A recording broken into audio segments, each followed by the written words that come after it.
नमस्कार, Taratara boys YouTube channel के अंदर आप सभी का एक बार फिर से बहुत बहुत स्वागत है। और आप हमारे चैनल पर नए हैं तो चैनल को सब्सक्राइब ज़रूर करें। महाराष्ट्र से बड़ी खबर है, जहां ईडी की पूछताछ होने के बाद भी एक बार फिर संजय राउत की पत्नी वर्षा राउत को ईडी ने 13 जनवरी का समन भेज दिया है। फिर से उनके साथ में पूछताछ होगी। इसके बाद में लगातार संजय राउत भी बौखलाए हुए और बयानों पर बयान दे रहे हैं और केंद्र सरकार पर भी निशाना साध रहे हैं कि महाराष्ट्र के अंदर एनडीए गठबंधन के खिलाफ बड़ी साजिश की जा रही है बीजेपी पार्टी के द्वारा, क्योंकि पिछले कई दिनों से लगातार संजय राउत का कहना है कि उनके ऊपर दबाव बनाया जा रहा है। दूसरी ओर दोस्तों, महाराष्ट्र से बड़ी खबर ये भी है, अर्णव गोस्वामी को लेकर एक बार फिर मुंबई पुलिस ने हाई कोर्ट के अंदर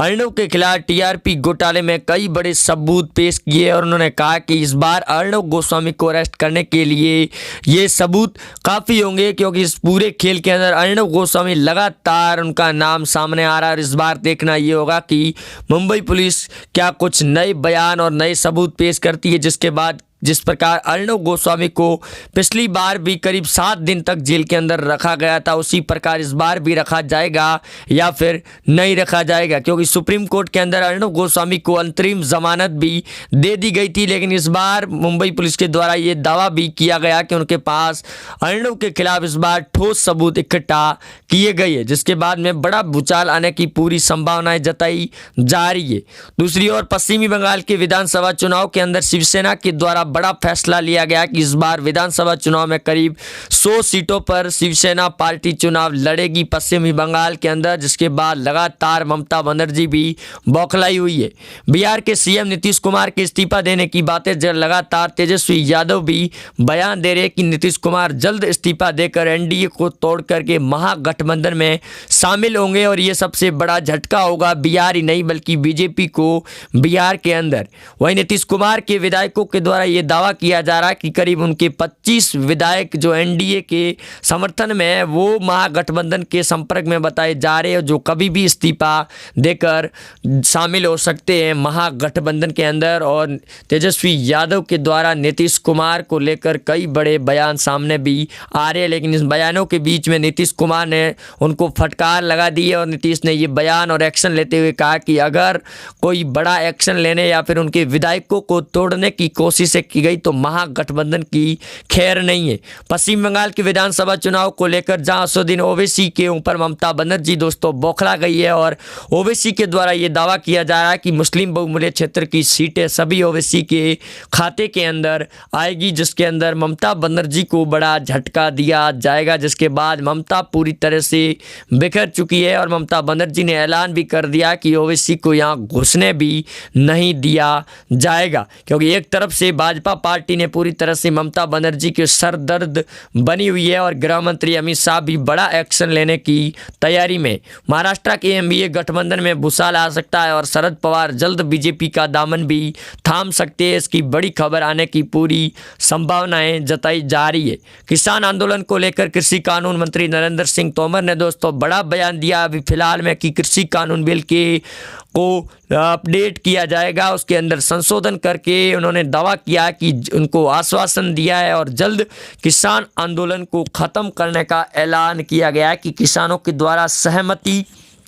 जता दी गई है। वहीं महाराष्ट्र शिवसेना सरकार के द्वारा सोनिया गांधी को भारत रत्न देने पर एक बार फिर जंग छिड़ चुकी है, क्योंकि एक तरफ कांग्रेस का जहां विरोध कर रही है और कांग्रेस पार्टी भी शिवसेना पर लगातार दबाव बना रही है और सोनिया गांधी को मुलाकात भी की जा चुकी है कांग्रेस महाराष्ट्र सरकार के द्वारा। लेकिन इस बार संजय राउत ने एक बार फिर भारत रत्न देने को लेकर सोनिया गांधी और मायावती का समर्थन किया कि सोनिया गांधी ने महिलाओं के हित में कार्य किया, इसी वजह से उनको भारत रत्न दिया जाना चाहिए। लेकिन जो संजय राउत पर मुसीबत आई है उसके बाद रुकने का नाम भी नहीं ले रही है। प्रवीण राउत जो संजय राउत के करीबी माने जा रहे हैं उनके खिलाफ बड़े एक्शन लेने की तैयारी में सीबीआई हो या फिर ईडी की टीम, क्योंकि ईडी ने करीब 4300 रुपये घोटाले के अंदर कई बड़े नाम खुलकर सामने रखे और इस बीच संजय राउत ने दावा किया कि महाराष्ट्र सरकार और बीजेपी की पूर्व सरकार में करीब 120 नामों की लिस्ट उनके पास पास में जो कभी भी वो दे सकते हैं। राहुल और प्रियंका गांधी वाड्रा के पति रॉबर्ट वाड्रा के खिलाफ अब बड़ा एक्शन लेने की तैयारी में ईडी की टीम और आयकर विभाग के छापे के बाद सोनिया के दामाद पूरी तरह से बौखला गए हैं। यहाँ तक कि दोस्तों किसान आंदोलन को लेकर पंजाब अमरिंदर कांग्रेस की सरकार भी अब बेनकाब हो चुकी है और इस बीच में कई बड़े खुलासे भी हो रहे हैं इस पंजाब सरकार को लेकर। और आने वाले समय में पंजाब अमरिंदर सिंह पर, अरविंद केजरीवाल पर बड़ा एक्शन ले सकती है मोदी सरकार। और मोदी सरकार ने आज बड़े फैसले कर लिए नए साल के ऊपर ही कि अब चाहे कुछ भी हो जाए, बिहार के चुनाव में जिस प्रकार प्रचंड जीत हुई है उसी प्रकार इस बार पश्चिमी बंगाल के अंदर ममता बनर्जी की धूल चटाने के लिए तैयार हो गई है बीजेपी पार्टी। और देखना ये बड़ा दिलचस्प होगा दोस्तों कि आखिरकार कब तक ममता बनर्जी अपनी खैर मनाती है, क्योंकि लगातार आ रही खबरों के साथ साथ में कई बड़े खुलासे भी हो रहे हैं। इसी वजह से ममता के करीब 170 विधायकों के इस्तीफा कार्यकर्ता जो बीजेपी के अंदर शामिल हुए, उनमें से करीब पूर्व के विधायकों में से 76 विधायक जो बीजेपी का दामन थाम चुके हैं और सौरव गांगुली भी जल्द बीजेपी के साथ में आ सकते हैं, क्योंकि लगातार ममता बनर्जी के जहां एक बार नेता और सांसद इस्तीफा देकर बीजेपी का दामन थाम रहे, इसी वजह से अब बड़ा एक्शन लेने की तैयारी में। वहीं दोस्तों देखना ये होगा कि ये बड़ा दिलचस्प होगा कि ममता ही नहीं बल्कि कांग्रेस की खत्म होने की कगार पर है और राहुल गांधी इटली के अंदर बैठकर ट्वीट पर ट्वीट किए जा रहे हैं, लेकिन सरकार उनको ही घेरने की तैयारी में जुट चुकी है। यूपी सीएम योगी आदित्यनाथ ने प्रियंका गांधी वाड्रा और कांग्रेस को लेकर भी बड़ा ऐलान और एक्शन लेने की तैयारी में कर दी है शुरू, जिसके बाद में कांग्रेस पार्टी पूरी तरह से हिल चुकी है यूपी के अंदर। और एक बार फिर अखिलेश यादव और जहां गिरे हुए नज़र आ रहे हैं, इसको लेकर शरद पवार ने भी बड़ा बयान देते हुए कहा कि अगर ममता बनर्जी को जीत हासिल करनी है पश्चिमी बंगाल के अंदर तो महागठबंधन के तौर पर चुनाव लड़ना होगा। अर्णव गोस्वामी के खिलाफ टीआरपी घोटाले में पिछली बार भी कई बड़े सबूत इकट्ठा किए गए थे, लेकिन आखिरकार में कोई बड़ा खुलासा नहीं होने की वजह से सुप्रीम कोर्ट ने उनको अंतरिम जमानत दे दी गई थी। और अब भी वैसा ही कुछ देखने को मिल सकता है, क्योंकि महाराष्ट्र के डीजीपी का स्थानांतरण भी कर दिया गया है। वहीं परमवीर सिंह लगातार जहां महाराष्ट्र उद्धव ठाकरे की सरकार के साथ में खड़े होकर अर्णव गोस्वामी के खिलाफ में जो बयानबाजी सामने आई थी और अर्णव के द्वारा जो आरोप और प्रत्यारोप लगाए गए थे, उसके बाद में भी बड़ा एक्शन लिया गया था मुंबई पुलिस के द्वारा और अर्णव को उनके घर से उठाया गया था। करीब 7 दिन तक उनको रखा गया था मुंबई पुलिस के द्वारा।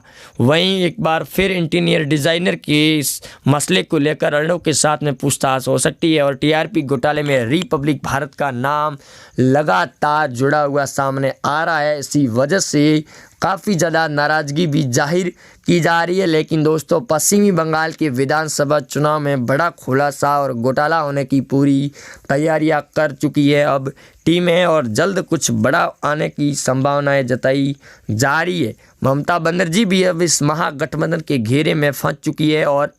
उनको भी कहीं ना कहीं बीजेपी पार्टी से नुकसान होता हुआ नज़र आ रहा है, क्योंकि जेपी नड्डा और अमित शाह लगातार पश्चिमी बंगाल के अंदर डेरा डाल चुके हैं और अब बड़े से बड़े एक्शन लेने की तैयारी में। पश्चिम बंगाल के विधानसभा चुनाव में इस बार ओपिनियन पोल के अंदर काफ़ी ज़्यादा रुझान बीजेपी के खाते में सामने आ रहे हैं। इसी वजह से अब सवाल उठने खड़े हो चुके। बॉलीवुड गैंग पर हुए केस के बाद में लगातार हड़कंप मच चुका है बॉलीवुड में और सुशांत सिंह राजपूत को लेकर बड़ा खुलासा और बड़ी अपडेट सामने आई है, जहां सुब्रमण्यम स्वामी ने बड़ा बयान देते हुए कहा कि जल्द सुशांत को लेकर बड़ा खुलासा होगा और इस खुलासे के बाद बॉलीवुड इंडस्ट्रीज के कई बड़े अभिनेताओं के नाम इसमें फंसेंगे, क्योंकि ड्रग्स कनेक्शन के लेकर एनसीबी की टीम लगातार खुलासे कर रही थी और अब मामला जब शांत होता हुआ नजर आ रहा है तो पश्चिमी बंगाल के अंदर कुछ बड़ा होने की पूरी तैयारियां कर चुकी है। और किसान आंदोलन पिछले 1.5 महीने से जहां चल रहा है, इसको लेकर भी सरकार अब सुप्रीम कोर्ट पर गिरी जा चुकी है और सुप्रीम कोर्ट ने भी बड़ा बयान देते हुए कहा कि जल्द इसको लेकर फैसला करे, अन्यथा काफ़ी ज़्यादा नुकसान होने की पूरी संभावनाएं जताई जा रही है। कृषि कानून बिल को लेकर बीजेपी और केंद्र सरकार पीछे हटने का नाम नहीं ले रही है, तो किसान भी पीछे हटने का नाम नहीं ले रहे और तंबू गाड़ कर बैठे हुए हैं। इसकी वजह से कांग्रेस ने भी समर्थन करते हुए केंद्र सरकार पर निशाना साधते हुए कहा कि सुप्रीम कोर्ट को भी इस पर फैसला लेना चाहिए और जल्द इस कानून को रद्द करने पर बड़ी कार्रवाई भी होनी चाहिए। और भाजपा पार्टी के द्वारा जो कुछ किया जा रहा है उसके अंदर कई बड़े बयान सामने भी आ सकते हैं। एक बार फिर कांग्रेस पार्टी ने अपना बयान जारी कर दिया है, जिसको लेकर संजय राउत ने उनका समर्थन किया है। लेकिन दूसरी ओर महाराष्ट्र में कांग्रेस के नेता वफा चल रही है एनडीए गठबंधन से, और उन्होंने ये भी कहा कि लगातार उनके ऊपर दबाव और सवाल उठाए जा रहे हैं, यानी कि महाराष्ट्र में कांग्रेस पार्टी को ख़त्म किए जाने की साजिश रच रही है एनडीए सरकार। उद्धव ठाकरे जल्द बड़ा ऐलान कर सकते हैं। वहीं बीएमसी के चुनाव में लुभाने के लिए एक बार फिर नया ऑपरेशन शुरू कर दिया है उद्धव ठाकरे ने।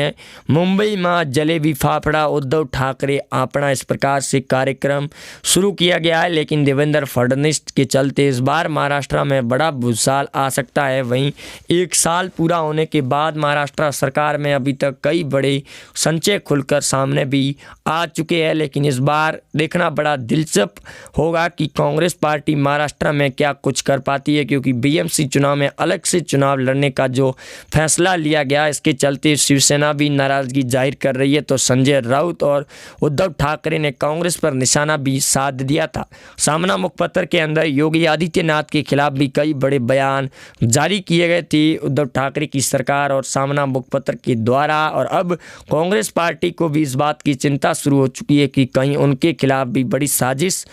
शुरू ना हो जाए, क्योंकि सरकार उनके खिलाफ लगातार दावे पर दावे किए जा रही है संजय राउत। वहीं आप जुड़े रहेंगे हमारे साथ में, चैनल को सब्सक्राइब जरूर करें। मिलते हैं नए अपडेट के साथ, तब तक के लिए दोस्तों जय हिंद, वंदे मातरम, धन्यवाद, जय हिंद।